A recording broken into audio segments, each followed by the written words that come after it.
Et toute personne ayant l'Esprit de Dieu en lui est toujours obéissant à la parole du Seigneur. Et voilà pourquoi nous allons nous tenir debout dans l'amour de Christ, en fait de louer celui-là qui nous rassemble en ce soir. Et bien avant ça, tu vas saluer ton frère et ta soeur et lui dire, je suis heureux de te voir parce que Christ est en toi. Et que te bénisse mon frère.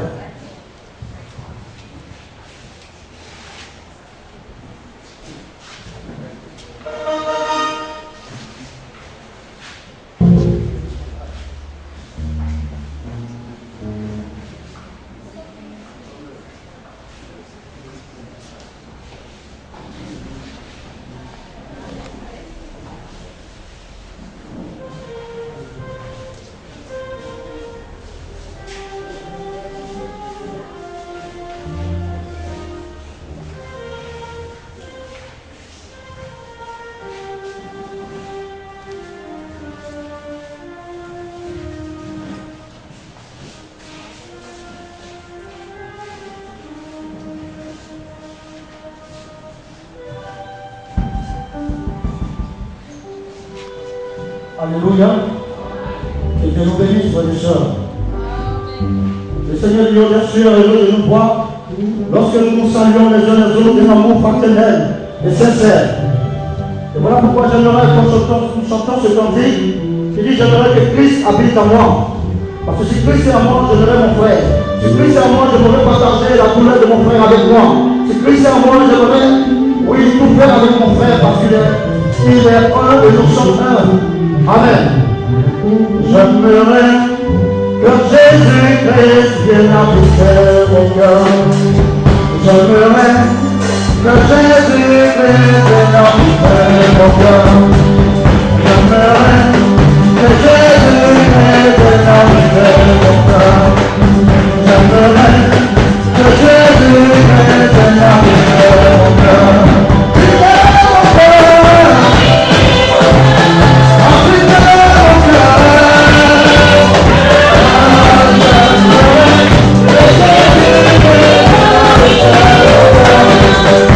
We'll be right back.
laisse toute la place au Père.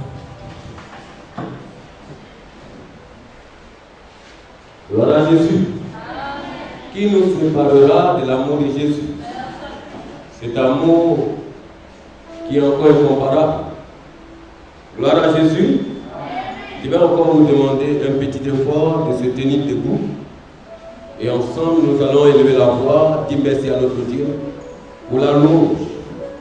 Et nous souvenir toujours du cours musical, afin que Dieu, qui est celui qui perfectionne, puisse perfectionner nos frères et nos sœurs. Prions le Seigneur. À toi à qui nous recommandons une chose.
Sa grâce m'a secouru. Ainsi, dans mes épreuves et mes labeurs, suffisante est sa grâce. Oui, quand les épreuves viennent, quand les difficultés viennent, sa grâce suffit pour nous faire sortir de tout cela. Je peux toujours compter sur sa faveur. Oui, au-devant de l'homme, la faveur de l'homme est limitée, mais la faveur de Dieu est illimitée. Alors, nous pouvons toujours compter sur sa faveur à chaque heure qui passe. Ainsi, quand nous aurons passé 1000 ans, célébrer ses louanges, nous pourrons, comme au commencement, lui offrir nos hommages. Mais le paragraphe 5 normalement devait venir avant cela. Alléluia. Parce que c'est après que nous aurons quitté la terre, la patrie céleste. Alléluia. Nous chanterons avec tous les saints, grâce infinie de notre Dieu, que nous viendrons pour les 1000 ans de règne avec Christ. Alléluia. Alors nous allons chanter ce cœur. C'est à nous de savoir les coordonner selon pour aider cette disposition.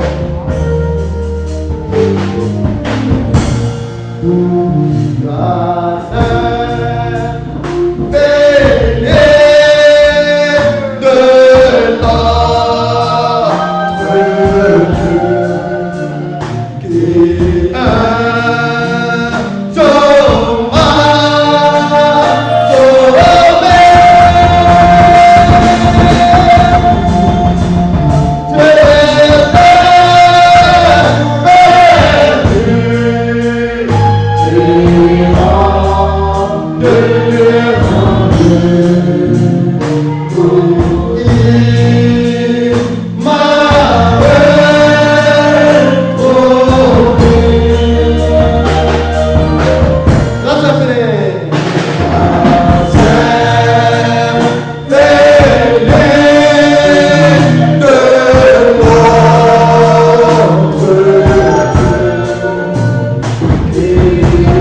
Quel bonheur pour nous les croyants, si simplement nous pouvons comprendre que le Seigneur à la croix a tout accompli. C'est lui qui prend soin de chaque enfant de Dieu. Et c'est lui qui veille. Parce que pour toi, il a versé son sang. Parce que pour toi, il a connu la peine de la mort. C'est pourquoi le Seigneur veillera à mener chaque âme, chaque enfant de Dieu, qui lui fait entièrement confiance à bon port. Lui seul est capable de le faire. Alléluia. Nous allons revenir à notre sujet. Mais avant cela, nous devons davantage apprendre à mettre notre confiance en Dieu.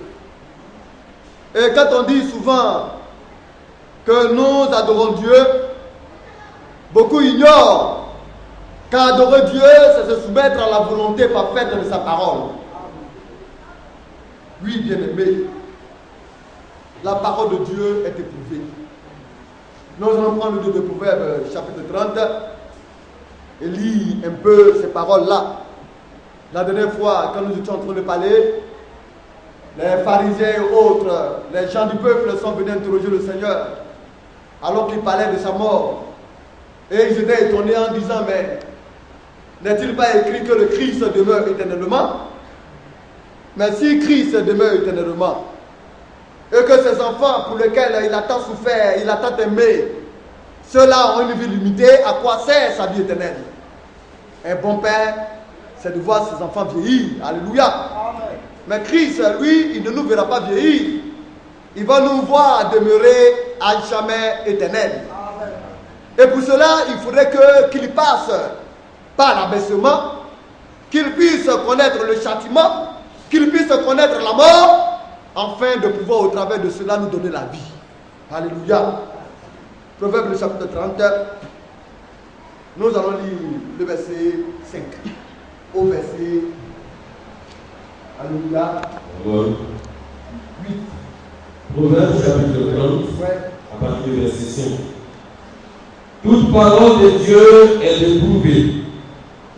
Il est un bouclier pour ceux qui cherchent en lui un refuge. Alléluia. Amen. Et c'est ça l'absolu du chrétien. Le Seigneur ne donne pas des choses comme ça à ses enfants. Il est un modèle, un berger exemplaire. Alléluia. Il est un modèle parfait.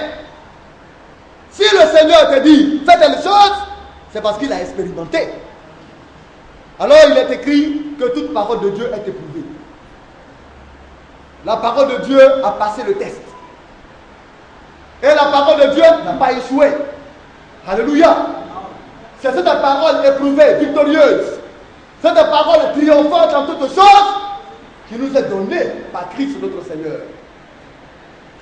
Et cette parole non seulement qui a été éprouvée, le fait qu'elle a été éprouvée, elle ne reste pas comme cela. Mais la Bible dit qu'elle est pour nous un bouclier. Mais le bouclier, c'est à quoi? À protéger l'enfant de Dieu. Ça vous dit, si tu aimes la parole, si tu demeures dans la parole de Dieu, et que les paroles du Seigneur demeurent aussi en toi, alors tu es sécurisé, tu es protégé. Le bouclier est pour toi. Oui, frère, continue un peu. Verset 6. Oui. N'ajoutez rien à ces paroles, de peur qu'il ne me reprenne et que je sois trouvé menteur. Alors pourquoi? Alors le Seigneur ne veut pas qu'on ajoute à sa parole. Comme j'étais en train de parler à un bien-aimé, une bien-aimée soeur, en parlant de la pureté de la parole de Dieu. Si vous ajoutez à la parole de Dieu vos pensées, la parole de Dieu n'aura plus son efficacité. Parce qu'elle a été diluée d'une autre pensée que celle de Dieu. Alors nous devons la garder telle qu'elle est, parce que telle qu'elle est, elle est efficace. Alléluia. Et les hommes aiment mêler leurs pensées à la parole. Et quand ils y mêlent leurs pensées, alors que des difficultés viennent, la parole à laquelle la pensée de l'homme a été mêlée ne trouve plus son efficacité. Et qu'est-ce qui se passe? Les hommes se posent la question, est-ce que ce que Dieu a dit est vrai? Alors c'est comme si Dieu a trouvé menteur. Mais Dieu dit non. C'est l'homme qui met sa pensée à la parole de Dieu qui est un menteur. Parce que ayant dilué la parole de Dieu, Dieu l'abandonne. Dieu le quitte. Alors pour garder l'efficacité de la parole de Dieu, prenons-la telle qu'elle a été donnée, parce que la parole de Dieu a passé le test. Alléluia. Alors, n'ajoutez rien à ces paroles. De peur qu'ils ne te reprennent et que tu ne sois trouvé menteur. Parce que la parole de Dieu n'aura aucune vie en toi. La parole de Dieu ne pourra plus produire quoi que ce soit en toi, parce que tu l'as mélangé à quelque chose. C'est pourquoi nous devons la garder telle qu'elle est. Oui, frère, nous continuons un peu. Je te demande deux choses. Oui. Ne me les refuse pas. Oui. Avant que je meure. Oui. Et loin de moi la fausseté, Oui. et la parole mensongère. Donc, il demande deux choses avant de mourir. Le mensonge, c'est la vérité pervertie. Quand on transgresse la vérité, ou bien on renverse la vérité, ça devient un mensonge. Alléluia. Amen. Le Seigneur a donné de sa parole d'aller baptiser, vous voyez, les hommes dans toutes les nations, au nom du Père, du Fils et du Saint-Esprit. Et les hommes sont venus en falsifier la parole. Eux, ils ont dit au nom du Père, au nom du Fils et au nom du Saint-Esprit. Ils ont mené les pensées à cela. Alléluia. Alors que le Seigneur a parlé d'un seul nom et trois titres, les hommes ont parlé de trois noms et trois titres. Alléluia. Et qu'est-ce qui se passe? Cela fait des faussaires. Cela fait des mensongers. Et le mensonge égale. Le mensonge détruit. Le mensonge appelle directement à l'abandon de Dieu. Alors il dit, mais si je vis et que je ne perçois pas la vérité, à quoi servira ma vie? Je veux, Seigneur, que tu éloignes de moi le mensonge et la fausseté. Quand le mensonge et la fausseté se seront éloignés de moi, alors c'est ainsi que j'aurai en moi la certitude que mon âme va aller dans le bon endroit. Oh bien-aimé. Et il dit encore, j'ai besoin de la juste, vous voyez, de la juste portion pour vivre. Ne me donne ni pauvreté, ni richesse. Alléluia. Accorde-moi le pain qui m'est nécessaire. Oui, le juste minimum. Que je puisse me soigner, soigner mes enfants, soigner ma femme, que je puisse m'épanouir, nourrir mes parents, ma famille, que je puisse t'adorer paisiblement, sans tendre la main. Cela me suffit, Seigneur. Alléluia. Parce qu'en ayant beaucoup d'argent, l'argent appelle l'argent. Je vais continuer toujours d'en chercher. Et pour finir, je risque de sortir de la voie de Dieu. Alléluia. Étant pauvre aussi, je vais aller quémander, tendre la main. Et tellement que je vais vivre la pauvreté, je vais finir par oublier aussi mon Dieu. Que je ne sois ni pauvre ni riche, mais que j'ai le juste milieu. Si nous prions comme cela, vous pensez que le Seigneur ne pensera pas, ne penserait pas à nous? Mais si nous le faisons, c'est pour la parole de Dieu. Tout ce que l'enfant de Dieu doit faire, il doit le faire pour la parole de Dieu. Qu'est-ce que nous faisons pour la parole de notre Seigneur? Alléluia. Oh bien-aimé. Nous allons prendre le livre de Psaume 102.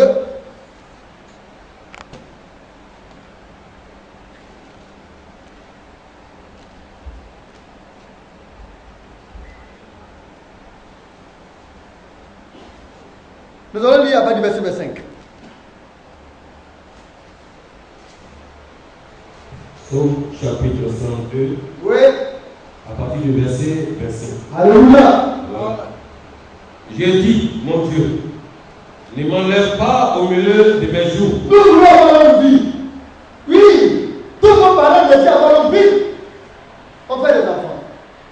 Mais les enfants doivent grandir paisiblement. Nous devons pouvoir élever nos enfants et les voir grandir. Jusqu'à ce qu'ils aient la maturité. Le chrétien est celui-là qui a une vie garantie. Le chrétien, c'est celui-là qui a une vie en sécurité. Le chrétien est celui-là dont on ne peut pas venir enlever la vie comme cela. C'est pas possible. Je dis, mon Dieu, ne m'enlève pas au milieu de mes jours. Alors que je n'ai pas encore achevé mes jours, ne m'enlève pas. Permets-moi de finir mes jours que tu m'as destinés sur la terre. Oui, frère, nous continuons. Toi, dont les années durent éternellement. Alors Dieu ne finit pas, il ne meurt jamais. Dieu ne vieillit pas. Oui, c'était prendre pas Dieu pour un grand-père, un arrière-grand-père. Non. Dieu ne vieillit pas.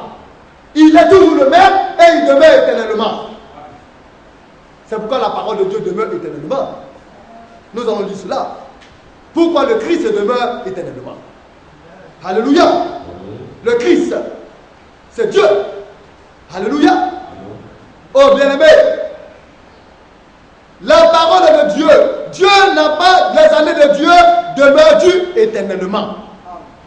Ces années ne finissent pas. Or, les années de l'homme, vous voyez, ça longe un tout petit peu et s'arrête. Mais Dieu ne finit jamais. Oui, frère. Verset 26. Tu as anciennement fondé la terre. Oui. Et les cieux sont l'ouvrage de tes mains. Oui. Ils périront, mais tu subsisteras. Alors, toutes ces choses vont périr. Parce que ces choses-là sont l'objet de la création de Dieu. Mais Dieu, lui, va subsister. Il ne périra jamais. Oui, frère. Et ils suivront tous comme un vêtement. Oui. Tu les changeras comme un habit. Oui. Et ils seront changés. Alors, la terre sera changée. Les cieux seront changés. Alléluia. Tout va changer. Par arrêt de combien? Passer d'une forme à une autre. Quand un homme porte un habit, il le porte pendant 1 à 2 ans. Après les habits s'usent, on change l'habit. On n'a pas de pitié, on n'a pas de sentiment parce que l'habit est devenu vieillissant. On le garde à côté et on s'achète un nouvel habit. Alors la terre et les cieux vont revêtir de nouveaux habits. Dieu va les changer. Alléluia. Mais pour le bonheur des enfants de Dieu. Oui, frère. Verset 28. Mais toi, tu restes le même. Mais Dieu ne change pas. On ne change pas ce qui est meilleur. Alléluia. On ne change jamais ce qui est bon. Dieu est bon et il demeure toujours bon. Alléluia. Il est meilleur et il ne change pas dans, alléluia, son excellence. Il ne change pas. C'est pourquoi on ne saurait le changer. Mais l'homme peut être bon et à un certain moment ne peut ne rien servir. Alléluia. Peut ne servir à rien. Mais Dieu est toujours important. Oui, frère. Mais toi, tu restes le même et tes années ne finiront point. Oui. Les fils de tes serviteurs habiteront leur pays. Oui. Et leur postérité s'affermira devant toi. Alléluia. Nous allons prendre le livre de Matthieu 11. Matthieu chapitre 11. Élie a dit verset 28.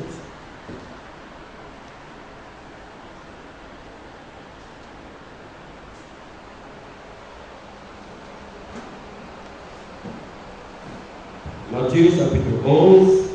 Verset 28 à 30. Verset 28 à 30. Oui. Venez à moi, vous tous qui êtes fatigués et chargés, Oui. et je vous donnerai du repos. Alors le Seigneur, vous voyez Dieu est bon. Notre Seigneur est bon. Et le Seigneur nous appelle. Le Seigneur nous dit de venir à lui. Le Seigneur ne conduit pas avec quelqu'un d'autre. Parce que l'homme ne saurait vous donner comme ce soit de bon. C'est pas possible de l'aimer. Venez à moi, venez. À moi la parole de Dieu qui demeure éternellement. Si vous êtes chargé et fatigué, il y en a qui sont fatigués, alléluia du monde. Il y en a qui sont surchargés. Aucun homme ne pourra te donner le repos de ton âme. Amen. Mais les hommes sont chargés et fatigués. Et puis ils veulent se confier à des hommes. Mais l'homme lui-même, il se cherche. Dieu ne pas diriger les regards d'un homme vers un homme, mais vers le super-homme. Amen. Et le super-homme, c'est la parole de Dieu manifestée de la chair. Amen. Nous aurons l'occasion de le lire tout à l'heure. C'est un homme hors du commun. C'est le seul homme qui a vécu dans un corps humain, dans un corps de chair, et qui n'est jamais connu de péché. C'est le super-homme. Il est unique en son genre. Amen. Et il a la possibilité de communiquer cela à ceux-là qui croiront en lui. Alléluia. Amen. Et il n'a pas dit, quand je vais communiquer la vie à celui-là, il faudrait venir aussi à lui pour obtenir la vie. Non. Il dit, si je lui communique la vie, il faudrait qu'il amène quelqu'un d'autre à moi. Et que l'autre aussi amène quelqu'un d'autre à moi. Tous les regards doivent tourner vers Jésus. Tout ce que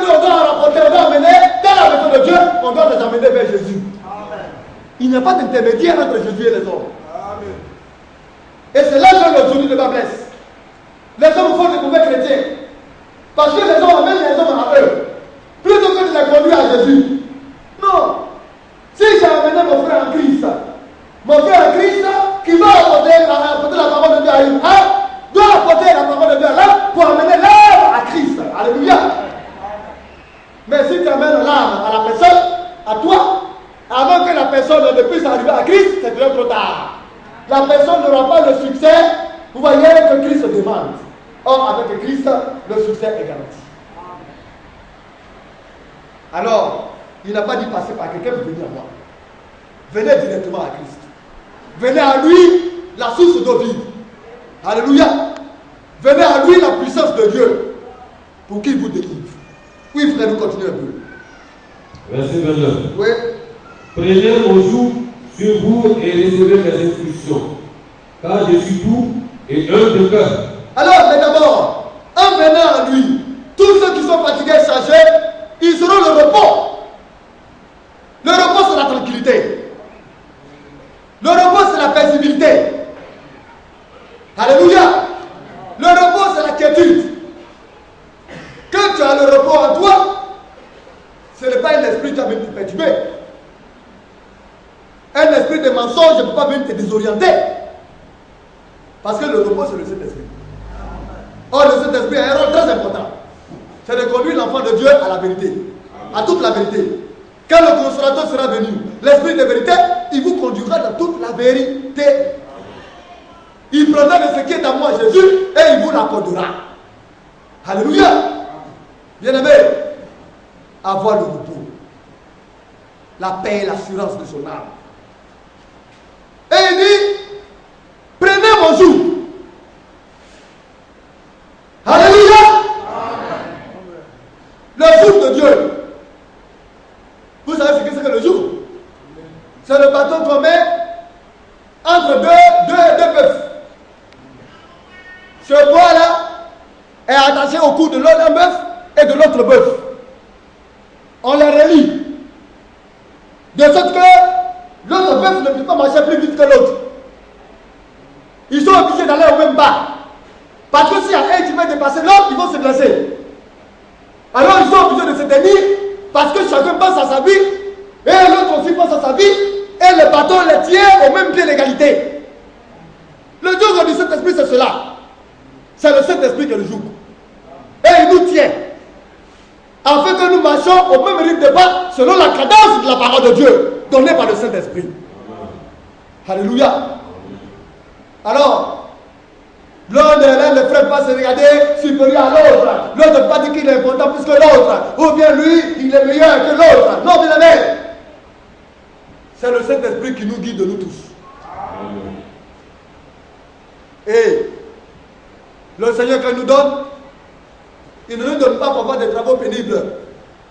Il dit son joug est doux et léger. Toi, tu es content de porter ce joug-là. Alléluia. Tu es tellement content que la paix de Dieu jaillit en toi. Oui. Alléluia. Amen. Tu te sens en sécurité. Tu te sens bien. Tu te sens en harmonie avec Dieu et sa parole. Tu marches avec, comme on dit, sérénité. Il ne t'a pas donné pour que réellement tu puisses avoir des difficultés pour t'assoupir ou bien pour tomber. Non. C'est pour que tu sois léger. Amen. Son joug est doux et léger. C'est ça le Saint-Esprit. Les hommes pensent qu'avoir le Saint-Esprit, ça fait beaucoup de bruit. Non. Le Saint-Esprit est doux. Il est paisible. Alléluia. Amen. Il donne la paix en toi, la tranquillité, la sérénité, la garantie que tu vas au ciel. Bien-aimé, oui frère, on continue un peu. Prenez mon joug sur vous et recevez les instructions. Oui. Car je suis doux et humble de cœur. Et le Seigneur dit qu'il est doux.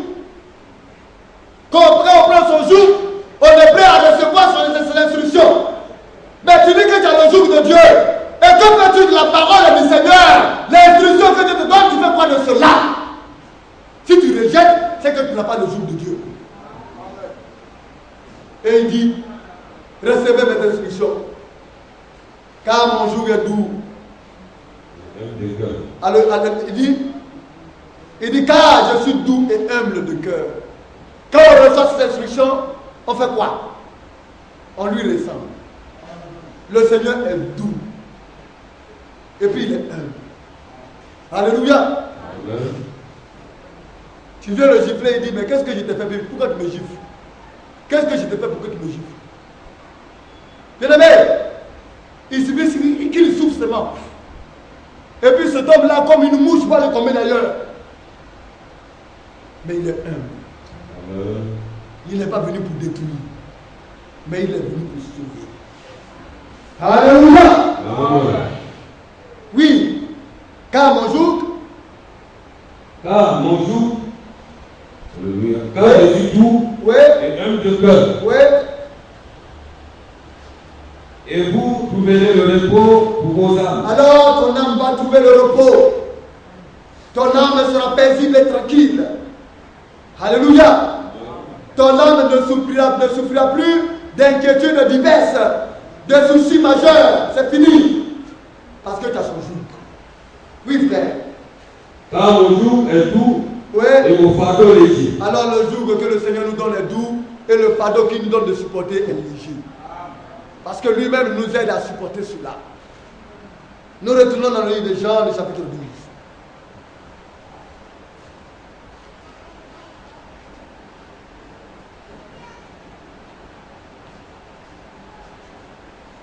À partir du verset 34 au verset 35. Ou verset 36. Jean chapitre 12, à partir du verset 34. La foule lui répondit: nous avons appris par la loi que le Christ demeure éternellement. Comment donc dis-tu? Il faut que le Fils de l'homme soit élevé. Qui est ce Fils de l'homme? Alors, le fait qu'il a dit qu'il faut que le Fils de l'homme soit élevé, et ils ont compris que le Fils de l'homme doit être crucifié, qu'il doit mourir. Ils ont bien compris. Mais il dit, mais dans la loi, il a été dit que le Christ demeure éternellement. Mais oui. Parce que le Christ, c'est la parole de Dieu qui demeure éternellement. Alléluia. C'est la parole de Dieu éprouvée. Alléluia. Mais eux, ils ne comprennent pas pourquoi lui dit qu'il va mourir. Alors le Fils de l'homme, c'est qui? Mais ils ont ignoré que le Fils, que Dieu manifesté dans la chair, va avoir plusieurs attributs. Alléluia. Il sera appelé Fils de Dieu. Celui-là qui sauve l'humanité. Il sera appelé Fils de l'homme, le prophète des prophètes. Alléluia. Il sera appelé Fils de David, celui-là qui va venir régner en tant que roi. Amen. Ce sont, comme on le dit, des attributs du Seigneur. Mais en tant que Fils de Dieu, alléluia, il devait mourir et revenir à la vie dans le but de pouvoir maintenant nous racheter. Alléluia. Oh bien-aimé, nous continuons un peu. Verset 36. Oui. Jésus leur dit: oui. La lumière est encore pour un peu de temps au milieu de vous. Oui. Marchez pendant que vous avez la lumière, oui. afin que les ténèbres ne vous y prennent point. Oui. Celui qui marche dans les ténèbres ne sait où il va. Alléluia. Alors le Seigneur s'est mis à la dire.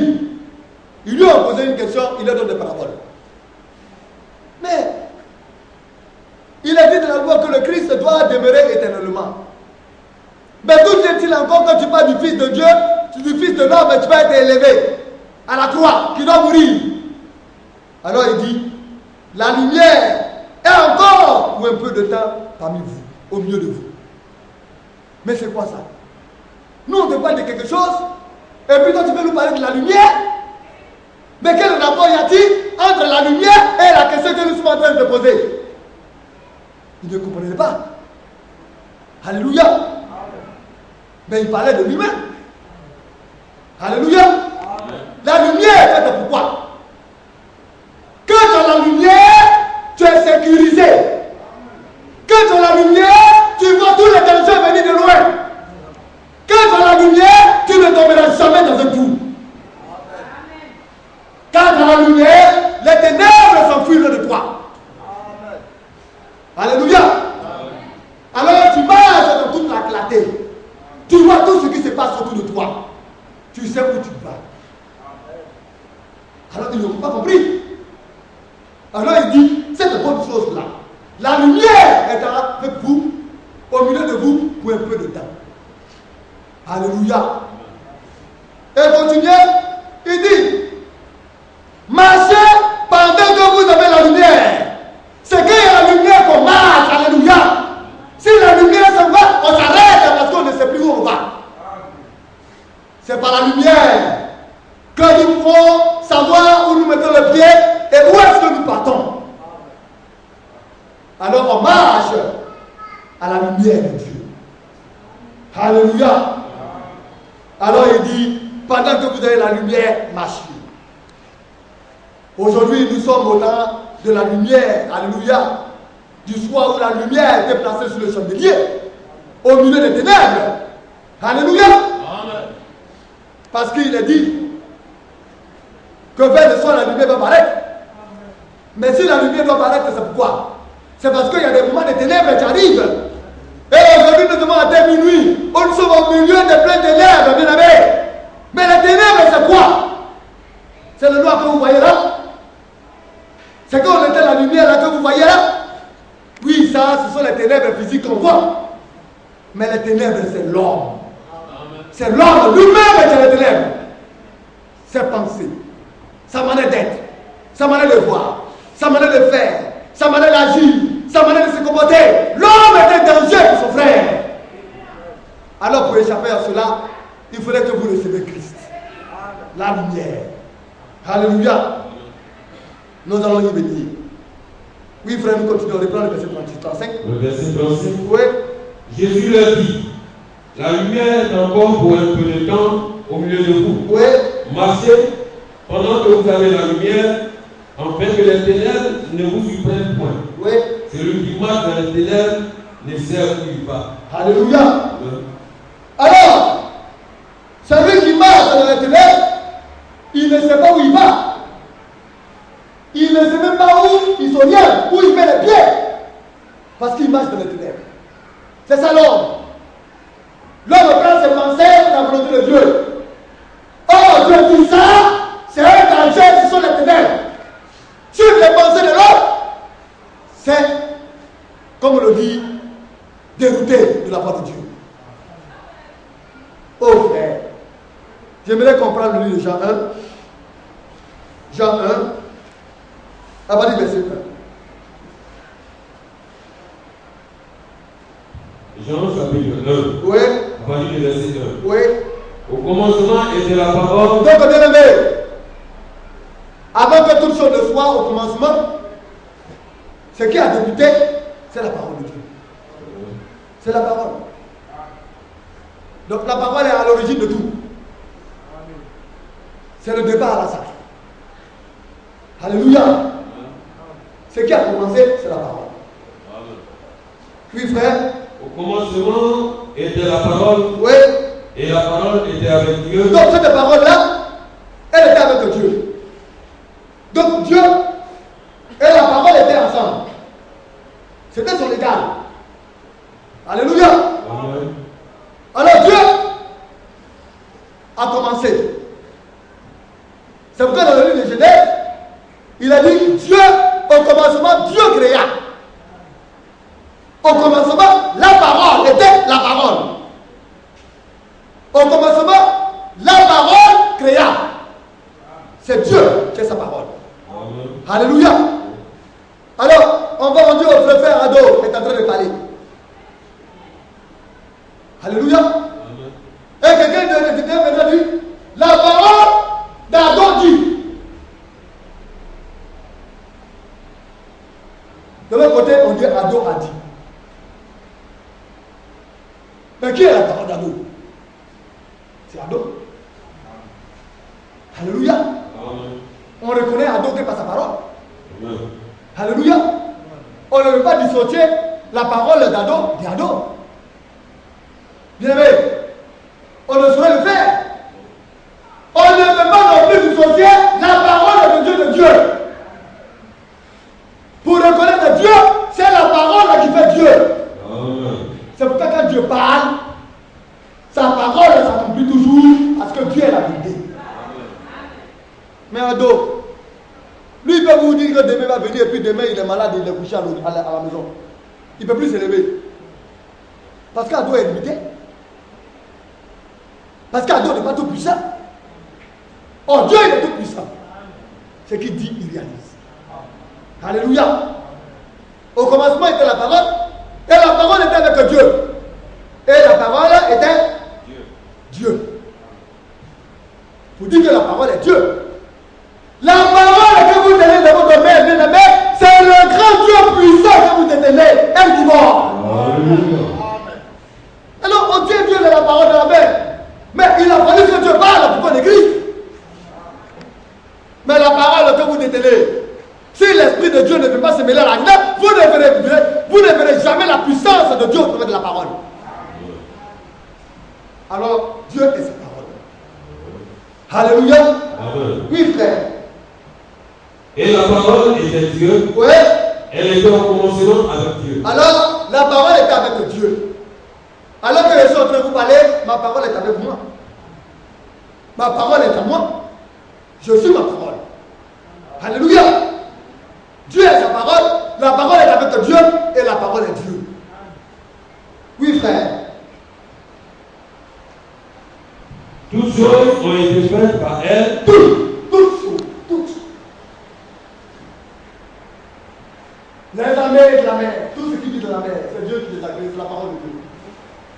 Les armées terrestres, c'est la parole de Dieu. Les armées célestes, c'est la parole de Dieu qui les a faites. Toutes les choses ont été faites par elle. Alléluia. Bien aimé. Si tout a été, toutes choses ont été créées par la parole, ce sont des petits péchés, des petits démons là que Dieu ne peut pas résoudre. Des petits bobos là. Des petites inquiétudes, c'est ça qui va résoudre. Ayez foi en Dieu. Amen. Oui, frère. Toutes choses ont été faites par elle. Oui. Et rien de ce qui a été fait n'a été fait sans elle. Rien n'a été fait sans elle. Tout a été créé par Dieu. Oui, bien aimé. En elle était la vie, et la vie était la lumière des hommes. Donc, à l'intérieur de la parole, en elle se trouve la vie. Bien aimé, vous ne trouverez jamais la vie nulle part ailleurs. C'est à l'intérieur de la parole de Dieu que la vie jaillit. Tu veux avoir la vie éternelle, la véritable vie, alors accroche-toi à la parole de Dieu, alléluia. Amen. Reste ici, et la vie jaillira en toi. En elle était la vie, et cette vie-là, cette vie, c'est la lumière des hommes. Amen. La vie qui est tirée de la parole de Dieu est la lumière des hommes. Alors le Seigneur dit, la lumière est avec vous, au milieu de vous, pour un peu de temps. Alléluia. La vie de laquelle jaillit la lumière est au milieu de vous.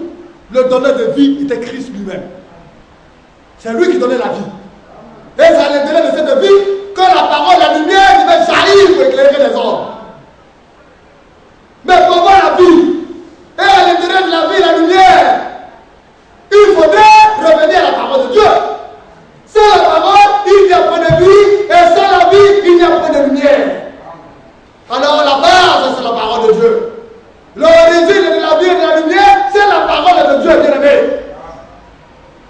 Tu voudrais être éclairé, tu voudrais être une lumière pour le monde, tu voudrais avoir la vie éternelle, ne néglige pas la parole de Dieu. Ne méprise pas les paroles du Seigneur. Accroche-toi-y. Alléluia. Et la vie jaillira de toi, en toi, et la lumière de Dieu t'éclairera. Oui, frère. En elle était la vie, oui. Et la vie était la lumière des hommes. Oui. La lumière lue dans les ténèbres, oui. Et les ténèbres ne l'ont point reçue. Alors la lumière est venue lui dans les ténèbres. Elle est venue briller dans les ténèbres. Mais les ténèbres ont rejeté la lumière. Les ténèbres là, ce sont les hommes. Les hommes. Les hommes dans leur sexe occulte, dans leur mauvaise vie, leur vie de débauche, leur vie d'adultère, leur vie de méchanceté, leur vie d'égoïsme, leur vie de fanfaron, de hauteur, d'orgueilleux, ont rejeté la lumière. Oh, la lumière était venue pour les éclairer. C'est pourquoi le pire ennemi que l'on puisse avoir, c'est l'homme, son prochain, l'homme humain. C'est pourquoi on ne comprend pas. Quand quelqu'un est incirconcis, il lui a initié les règles. Il passe à lui d'abord. Ses intérêts à lui d'abord. Tout ce qu'il fait, il fait pour lui d'abord. Il vient de la maison de Dieu, c'est lui d'abord. Mais quand la vie jaillit en toi, ce sont les intérêts de Dieu d'abord. Quand la vie jaillit en toi et que la lumière de Dieu t'éclaire, tu mets les choses de Dieu, du royaume des cieux devant. L'homme est un danger pour lui-même. Alléluia. Alors, la lumière à lui, dans les ténèbres, mais les ténèbres ne l'ont point reçu. Les ténèbres ont rejeté la lumière. Oui, frère. Verset 6. Oui. Il y eut un homme envoyé de Dieu. Oui. Son nom était Jean. Alors, de la même manière qu'il y eut un homme envoyé de Dieu, Dieu a eu toujours des envoyés. Mais les envoyés de Dieu ne font rien d'autre que de ramener les ordres à la lumière originale. Amen. Jean ne donne pas la vie. Alléluia. Jean n'est pas la lumière. Mais Jean est une lumière. Quand tu viens à la lumière, tu deviens une lumière. Tu dois aller vers ton frère pour l'attirer à la lumière, pour qu'il devienne aussi une lumière. Frère, venons à Christ afin de devenir la lumière pour Dieu. Alléluia. C'est la source de toute lumière. Mais moi je suis une lumière. Si j'amène mon frère à moi, mais sa lumière va devenir petite. Mais si je l'amène à Christ, sa lumière va briller. Alléluia. Voici comment la dénomination, les églises de Frères de Ménon fabriquent des hommes avec des lumières fabriquées. Il y a plusieurs types de néons. Hein. Il y a plusieurs types d'ampoules. Mais nous parlons des ampoules originales. Alléluia. Fabriquées par Dieu lui-même. Mais quand tu vas parler, tu vas partir chez les 10 heures d'aventure, ils vont te donner une ampoule qui dure 2 semaines. Alléluia. Or, notre ampoule là, ça dure plusieurs années. Et nous avons une batterie supranaturelle qui charge notre ampoule pour nous. C'est pourquoi nous venons nous abreuver toujours de la parole de Dieu pour que notre lumière s'intensifie. N'est-ce pas ce que vous comprenez? Hein? Je parle maintenant sur le langage spirituel. Amen. Ne conduisez jamais quelqu'un pour lever le pasteur. Je n'ai pas dit au pasteur. Ne conduisez jamais quelqu'un vers un homme. Mais conduisez-le à Christ. Et vous allez tirer tout le fruit que vous cherchez. Ne conduisez pas quelqu'un vers une lumière. Jean-Baptiste a été une lumière. Nous le verrons. William Branham a été une lumière. John Wesley, vous voyez, comme on l'a dit, Saint-Martin Luther ont été des lumières. Mais la lumière originale, c'est Jésus-Christ notre Seigneur. Amen. De par la lumière de Christ, leurs lumières ont brillé. Et voyant briller la lumière, leurs lumières ont éclairé d'autres personnes afin d'être conduits à la lumière de Christ. C'est pourquoi le psaume 119, si je me trompe, le verset 5, c'est par ta lumière que, alléluia, nous voyons la lumière. Est-ce que c'est cela? Si on peut lire.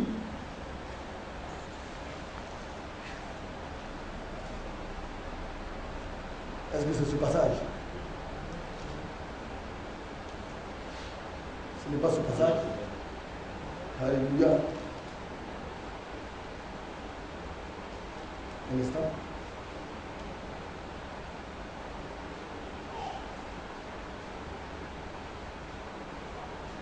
Oh.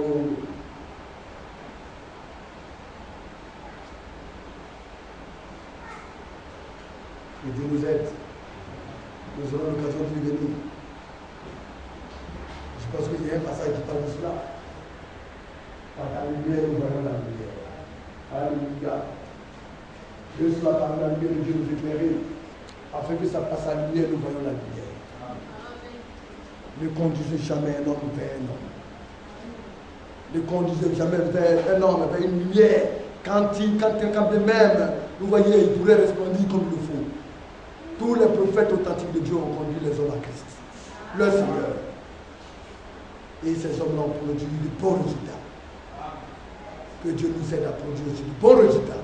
Amen. Que Dieu nous bénisse. Amen. Nous allons tenir debout, nous allons prier le Seigneur. À prier, à penser, à penser, à prier.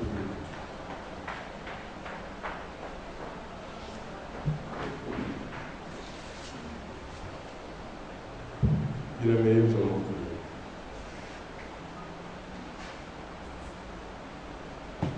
Père, toi, Frère Saint, toi dont la demeure dans les cieux et nous, tes enfants ici sur la terre, nous bénissons ton Saint-Nom au nom de Jésus-Christ. Amen.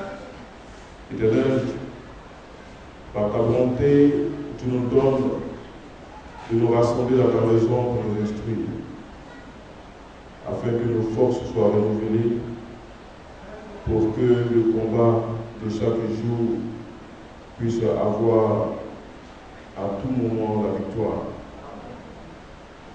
Nous sommes dans un monde hostile et difficile, et sans toi, Éternel, aucun espoir ne pourra être réalisé. Nous en sommes conscients et nous te prions solennellement afin que à tout moment tu sois avec nous.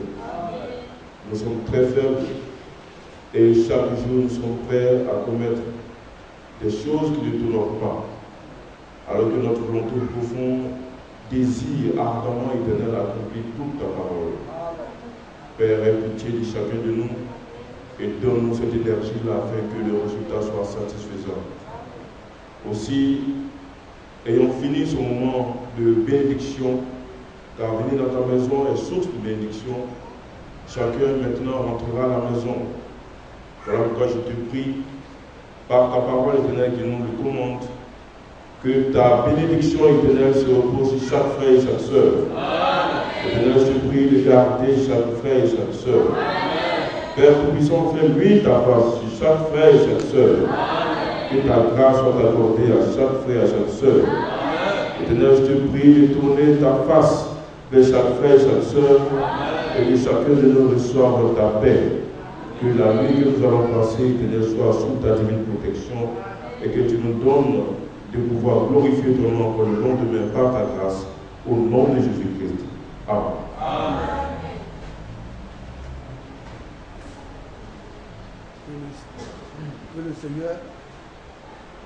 Que le Seigneur nous accompagne. Donc tout à l'heure, vous allez les sœurs vont attendre pour la réunion. Que le Seigneur vous bénisse.